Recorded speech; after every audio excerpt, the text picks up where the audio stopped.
পরম করুণাময় মেহেরবান আল্লাহর নামে শুরু করছি। আলিফ লাম মিম।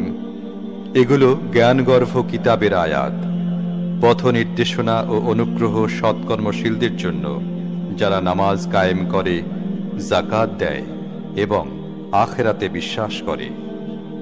এরাই তাদের রবের পক্ষ থেকে সঠিক পথে রয়েছে এবং এরাই সাফল্য লাভ করবে। আর মানুষদেরই মধ্যে এমনও কেউ আছে যে মনোমুগ্ধকর কথা কিনে আনে লোকদেরকে জ্ঞান ছাড়াই আল্লাহর পথ থেকে বিচ্যুত করার জন্য, এবং এ পথের আহ্বানকে হাসি ঠাট্টা করে উড়িয়ে দেয়। এ ধরনের লোকদের জন্য রয়েছে লাঞ্ছনাকর আযাব। তাকে যখন আমার আয়াত শোনানো হয়, তখন সে বড়ই দর্প ভরে এমনভাবে মুখ ফিরিয়ে নেয় যেন সে তা শুনেই নেই, যেন তার কান কালা। বেশ, সুখবর শুনিয়ে দাও তাকে একটি যন্ত্রণাদায়ক আযাবের। তবে যারা ঈমান আনে ও সৎ কাজ করে, তাদের জন্য রয়েছে নিয়ামতে পরিপূর্ণ জান্নাত, যেখানে তারা থাকবে চিরকাল। এ হচ্ছে আল্লাহর অকাট্য প্রতিশ্রুতি এবং তিনি পরাক্রমশালী ও জ্ঞানময়। তিনি আকাশসমূহ সৃষ্টি করেছেন স্তম্ভ ছাড়াই, যা তোমরা দেখতে পাও।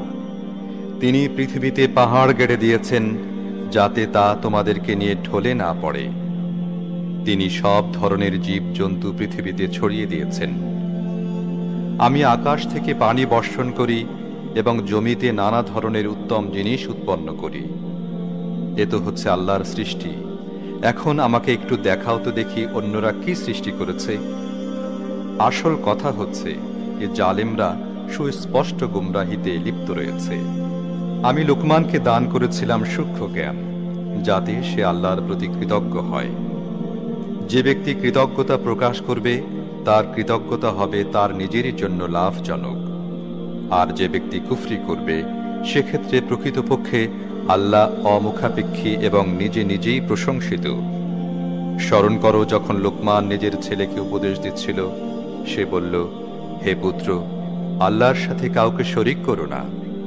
যথার্থই শিরক অনেক বড় জুলুম। আর প্রকৃতপক্ষে আমি মানুষকে তার পিতামাতার হক চিনে নেবার জন্য নিজেই তাকিদ করেছি। তার মা দুর্বলতার পর দুর্বলতা সহ্য করে তাকে নিজের গর্ভে ধারণ করে এবং 2 বছর লাগে তার দুধ ছাড়তে। এজন্য আমি তাকে উপদেশ দিয়েছি, আমার প্রতি কৃতজ্ঞতা প্রকাশ করো এবং নিজের পিতামাতার প্রতিও। আমার দিকেই তোমাকে ফিরে আসতে হবে। কিন্তু যদি তারা তোমার প্রতি আমার সাথে এমন কাউকে শরিক করার জন্য চাপ দেয় যাকে তুমি জানো না, তাহলে তুমি তাদের কথা কখনোই মেনে নিও না। দুনিয়ায় তাদের সাথে সদাচার করতে থাকো, কিন্তু মেনে চলো সে ব্যক্তির পথ যে আমার দিকে ফিরে এসেছে। তারপর তোমাদের সবাইকে ফিরে আসতে হবে আমারই দিকে। সে সময় তোমরা কেমন কাজ করছিলে তা আমি তোমাদের জানিয়ে দেব। আর লোকমান বলেছিল, হে পুত্র, কোনো জিনিস যদি সরিষার দানা পরিমাণও হয় এবং তা লুকিয়ে থাকে পাথরের মধ্যে, আকাশে বা পৃথিবীতে কোথাও, তাহলে আল্লাহ তা বের করে নিয়ে আসবেন। তিনি সূক্ষ্মদর্শী এবং সব কিছু জানেন। হে আমার পুত্র, নামাজ কায়েম করো, সৎ কাজের হুকুম দাও, খারাপ কাজে নিষেধ করো এবং যা কিছু বিপদে আসুক সেজন্য সবর করো। এই কথাগুলোর জন্য বড়ই তাকিদ করা হয়েছে। আর মানুষের দিক থেকে মুখ ফিরিয়ে নিয়ে কথা বলো না। পৃথিবীর বুকে চলো না উদ্ধত ভঙ্গিতে। আল্লাহ পছন্দ করেন না আত্মম্ভরী ও অহংকারীকে। নিজের চলনে ভারসাম্য আনো এবং নিজের আওয়াজ নিচু করো। সব আওয়াজের মধ্যে সবচেয়ে খারাপ হচ্ছে গাধার আওয়াজ। তোমরা কি দেখো না, আল্লাহ জমিন ও আসমানের সমস্ত জিনিস তোমাদের জন্য অনুগত ও বশীভূত করে রেখেছেন এবং তোমাদের প্রতি তাঁর প্রকাশ্য ও গোপন নিয়ামতসমূহ সম্পূর্ণ করে দিয়েছেন। এরপর অবস্থা হচ্ছে এই যে, মানুষের মধ্যে এমন কিছু লোক আছে যারা আল্লাহ সম্পর্কে বিতর্ক করে। তাদের নেই কোনো প্রকার জ্ঞান, পথ নির্দেশনা বা আলোক প্রদর্শনকারী কিতাব। আর যখন তাদেরকে বলা হয়, আল্লাহ যা নাজিল করেছেন তার আনুগত্য করো, তখন তারা বলে, আমরা আমাদের বাপ দাদাকে যে রীতির উপর পেয়েছি তার আনুগত্য করব। শয়তান যদি তাদেরকে জ্বলন্ত আগুনের দিকেও আহ্বান করতে থাকে, তবুও কি তারা তারই আনুগত্য করবে? যে ব্যক্তি আল্লাহর কাছে আত্মসমর্পণ করে এবং কার্যত সে সৎকর্মশীল, সে তো বাস্তবিকই শক্ত করে আঁকড়ে ধরে একটি নির্ভরযোগ্য আশ্রয়। আর যাবতীয় বিষয়ের শেষ ফয়সালা রয়েছে আল্লাহরই হাতে। এরপর যে কুফরি করে, তার কুফরি যেন তোমাকে বিষণ্ণ না করে। তাদেরকে ফিরে তো আসতে হবে আমারই দিকে, তখন আমি তাদেরকে জানিয়ে দেব তারা কি সব কাজ করে এসেছে। অবশ্যই আল্লাহ অন্তরের গোপন কথাও জানেন। আমি স্বল্পকাল তাদেরকে দুনিয়ায় ভোগ করার সুযোগ দিচ্ছি, তারপর তাদেরকে টেনে নিয়ে যাব একটি কঠিন শাস্তির দিকে। যদি তুমি তাদেরকে জিজ্ঞেস করো পৃথিবী ও আকাশমণ্ডলী কে সৃষ্টি করেছেন, তাহলে তারা নিশ্চয়ই বলবে আল্লাহ। বলো, সমস্ত প্রশংসা আল্লাহরই জন্য, কিন্তু তাদের মধ্য থেকে অধিকাংশ লোক জানে না।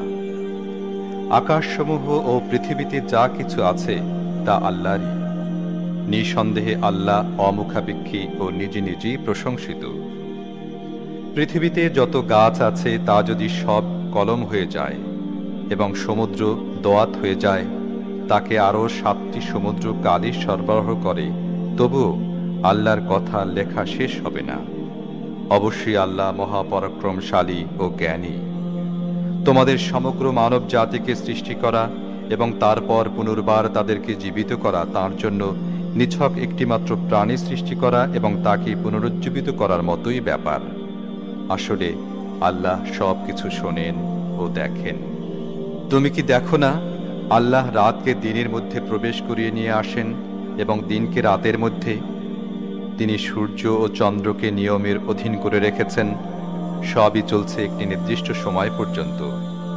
আর তুমি কি জানো না, তোমরা যা কিছুই করো না কেন আল্লাহ তা জানেন। এ সব কিছু এ কারণে যে আল্লাহই হচ্ছেন সত্য এবং তাকে বাদ দিয়ে অন্য যেসব জিনিসকে এরা ডাকে তা সবই মিথ্যা। আর এ কারণে যে আল্লাহ সমুচ্চ ও শ্রেষ্ঠ। তুমি কি দেখো না, সমুদ্রে নৌযান চলে আল্লাহর অনুগ্রহে, যাতে তিনি তোমাদের দেখাতে পারেন তার কিছু নিদর্শন। আসলে এর মধ্যে রয়েছে বহু নিদর্শন প্রত্যেক সবর ও শকরকারীর জন্য। আর যখন সমুদ্রে একটি তরঙ্গ তাদেরকে ছেয়ে ফেলে ছাউনির মতো, তখন তারা আল্লাহকে ডাকে নিজেদের আনুগত্যকে একদম তাঁরই জন্য একান্ত করে নিয়ে। তারপর যখন তিনি তাদেরকে উদ্ধার করে স্থলদেশে পৌঁছে দেন, তখন তাদের কেউ কেউ মাঝ পথ বেছে নেয়। আর প্রত্যেক বিশ্বাসঘাতক ও অকৃতজ্ঞ ছাড়া আর কেউ আমার নিদর্শনাবলী অস্বীকার করে না। হে মানুষেরা, তোমাদের রবের ক্রোধ থেকে সতর্ক হও এবং সেদিনের ভয় করো, যেদিন কোনো পিতা নিজের পুত্রের পক্ষ থেকে প্রতিদান দেবে না এবং কোনো পুত্রই নিজের পিতার পক্ষ থেকে কোনো প্রতিদান দেবে না। প্রকৃতপক্ষে আল্লাহর প্রতিশ্রুতি সত্য। কাজেই এ দুনিয়ার জীবন যেন তোমাদের প্রতারিত না করে এবং প্রতারক যেন তোমাকে আল্লাহর ব্যাপারে প্রতারিত করতে সক্ষম না হয়। একমাত্র আল্লাহই সেই সময়ের জ্ঞান রাখেন। তিনি বৃষ্টি বর্ষণ করেন, তিনি জানেন মাতৃগর্ভে কি লালিত হচ্ছে। কোনো প্রাণসত্তা জানে না আগামীকাল সে কি উপার্জন করবে, এবং কোনো ব্যক্তির জানা নেই তার মৃত্যু হবে কোন জমিনে। আল্লাহ সকল জ্ঞানের অধিকারী এবং তিনি সব কিছু জানেন।